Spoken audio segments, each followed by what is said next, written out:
මේ අධ්‍යාපන ක්ෂේත්‍රයේ දැන් අපි ප්‍රතිසංවිධානයකට යොමු වෙලා තියෙන අවස්ථාවේදී ඒක අධ්‍යාපන සංසදයේ කොහොමද පෙරපාසලේ ඉඳලා ප්‍රථම උපාධිය දක්වාම විය යුතුයි. 42772ක් රජයේ පාසල් අධ්‍යාපනය ලැබෙනවා. ඒ වගේම 2,47,334 ගුරුවරු ඉන්නවා මේවයි. දෙමාපියන්ට අවශ්‍ය ඒ ඉලක්ක කරන අධ්‍යාපනය ගුණාත්මක අධ්‍යාපනය ලැබිලා පාසලෙන් ගුණාත්මක දරුවෙක් බිහි වෙලා සමාජයේ අභියෝග සහාය හැකි අභියෝග විසඳුම් ලබා දෙන්න පුළුවන් දරුවෙක් නිර්මාණය කරගන්න. ඒ ජනාධිපතිතුමාට අවශ්‍ය කරන මේ වෙනස තමයි. එතකොට අපි ඒක කරන්නේ සැලසුම් මේ සියල්ල යන අතරතුර ප්‍රධාන පාර්ශ්වකරු වෙන්නේ හවුල්කරු වෙන්නේ ඕනෑම අධ්‍යාපන ප්‍රතිසංස්කරණයක පන්ති කාමරයක ඉන්නවා. ඒක මෙහෙවන විදුහල්පති ඕනර්ෂිප් එක ඒගොල්ලන්ට දෙන්න ඕනේ. විශ්වවිද්‍යාල ප්‍රතිපාදන කොමිසමේ සංඛ්‍යාල ඉගෙන ගත්තාම 172ක් එන්නේ කොමර්ස් ඇන්ඩ් ආර්ට්ස් ස්ට්‍රීම්ස් වල. 128 එන්නේ සයන්ස් ටෙක්නොලොජි බේස්. අධ්‍යාපන ප්‍රතිසංස්කරණය මොකක්ද? කාසඳහද? ඒ අවශ්‍යතාවයෙන් දැන් අපි හඳුනා ගන්න මොකටද අවශ්‍ය? ඔබතුමන්ලා අවශ්‍ය උපදෙස් ටික අපිට දෙන්න.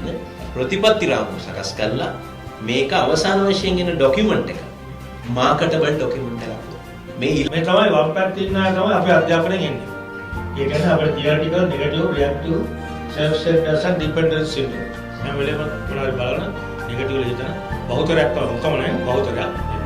හැබැයි අපේ අධ්‍යාපනයේ බලාපොරොත්තු වෙන ගෞරවයක් තමයි දකුණු පැත්තේ ඉන්න අය practical, pragmatic, positive, proactive, patriotic, passionate, not pension but for passion. සල්ලි පස්සේ බලන්න නැතිනේ පඩියට නෙමෙයි රටව විලම වැඩ කරන. You got to peace loving, preserving traditional knowledge and values and culture and problem solvers. මේ එළියට එන දරුවා මෙන්න මෙහෙමයි කෙනෙක් වෙන්න ඕන. Active contributor to the national development. You got a හොඳ employee කෙනෙක් වෙන්න ඕන. You got a හොඳ entrepreneur කෙනෙක් වෙන්න ඕන. හොඳ citizen කෙනෙක් වෙන්න ඕන. හොඳ human කෙනෙක් වෙන්න ඕන. හොඳ පවුලක සමාජිකයෙක් වෙන්න ඕන. එවනම් මෙන්න මෙයා හදන්න අපි කොහොමද මේක වෙනස් කරගන්න කියන එක තමයි සාකච්ඡා කරන්න යන්නේ. චේ බාලාවේ තියෙන ප්‍රශ්න මම කියන්න ඕනේ නැහැ. ඔබ සියලු දෙනා දන්නවා. ඒතකොට අපි මේක සෙමෙස්ටර් බේස් එකට යනවා කියන එකේ වෙනස කරනකොට සිදුවෙන ලොකු වෙනසක් තමයි අවුරුද්දේ පොත නැති වෙනවා. self learning වලට අවශ්‍ය මොඩියුල්ස් වැඩියෙන් හදනවා. ගුරුවරයෙක් නැතුව උනත් ඉගෙනීම කරගන්න පුළුවන් විදිහට මේකේ තව ආසියක් තියෙනවා. ක්‍රෙඩිට් සිස්ටම් එකට යන හින්දා දක්ෂ ළමයින්ට 28 කරගෙන ගිහලා අවුරුදු දෙකක් කලින් ඉවර කරගන්න පුළුවන්. ඒකට මේකේ මේ ක්‍රෙඩිට් සිස්ටම් එක තුළ සෑහෙන ෆ්ලෙක්සිබිලිටි එකක් තියෙනවා. අපි කතා කරන්නේ ළමයා ඇක්ටිවිටි බේස් ලර්නින් වලට තමයි කරිකුලම් එක හදන්නේ. විභාග නැති කරන්නේ නැහැ මේකේ. විභාගයක් තියෙනවා. නමුත් මේ විභාගේ බර අඩු වෙනවා. අපේ කරිකුලම් එක තුළ ඩිජිටලයිසේෂන් and e-learning කියන සංකල්පය ඇතුළත් වෙනවා. හැම ගුරු ශිෂ්‍යෙක්ටම ලැප්ටොප් එකක් ඉදිරියට ලබා දෙනවා. 100 ගණනක් ඉන්නවා නැෂනල් ස්කූල්ස් වල තමයි.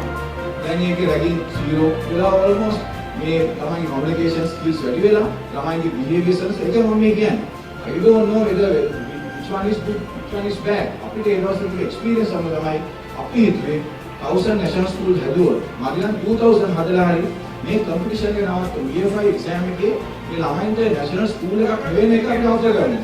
equity කියන සංකල්පය අනුව තමයි අපි හිතුවේ මෙහෙම සුපිරි නැත්නම් ස්පෙෂල් කියලා හිතන කැටගරි එකක් නැතුව අපි හැම ඉස්කෝලෙම මිනිමම් ලෙවල් එකකට ගේමු. ප්‍රයිමරි ස්කූල් එක කිට්ටුව කියන එක මිනිමම් අපි ඒකේ ක්‍රයිටීරියා කරනවා. මිනිමම් ලෙවල් එකකට ගේමු. මේ හැම ප්‍රයිමරි ස්කූල් එකකටම යන ළමයාට අපි ගැරන්ටි කරමු. එයාට වෙන හොය යන්නේ ගැරන්ටි කරමු ක්වොලිටි සෙකන්ඩරි ස්කූල් එකට ඇතුල් වෙන්න පුළුවන් කියලා. එක්සැමිනේෂන් මගේ තියරි එක හැටියට නම් එක්සැමිනේෂන් කියන එකක් වැඩක් නැහැ කියලා. මම කියන්නේ අපි ලොකු ඩේටාබේස් එකක් හදලා ඒ ළමයාගේ වතගත ඔක්කොම ටික තියෙනවා. ඒකේ එයා ඩෙවලොප් කරන ස්කිල් එක විතරක් අපි ඇඩ් කරනවා. ඒතර මෙයාගේ ස්කිල් එකක් කියන එක පොඩි කාලේ ඉඳලම ඔතෙන්ට කියන මෙයාට හොඳට සින්දු කියන්න පුළුවන්, මෙයාට නටන්න පුළුවන්, මෙයාට මේවා කරන්න පුළුවන් කියලා ඒ ස්කිල් එක ඩේටාබේස් එකේ ඇතුලේ දැම්මම පස්සේ මට ලොගින් වෙලා ළමයා දිහා බලපුවම මේ ළමයාගේ මොකද ස්කිල් එක ඩෙවලොප් වෙලාද කියලා කියනවා. ටීචර්ස්ලාට පුළුවන් මේ කට්ටියට මේ ස්කිල්ස් තියනවා කියන එක අරගෙන කරනවා. සෑම පාසලක්ම සමාන පහසුකම් සහිත පාසල් බවට ටික ටික පත් කරගන්න. එතකොට එය විශ්වවිද්‍යාල ප්‍රතිපාදන කොමිසම් සභාව සමග සම්බන්ධ වෙලා ෆ්ලෙක්සිබල් ක්‍රමයකට ශිෂ්‍යයන් බඳවා ගැනීම කරන්න පුළුවන්.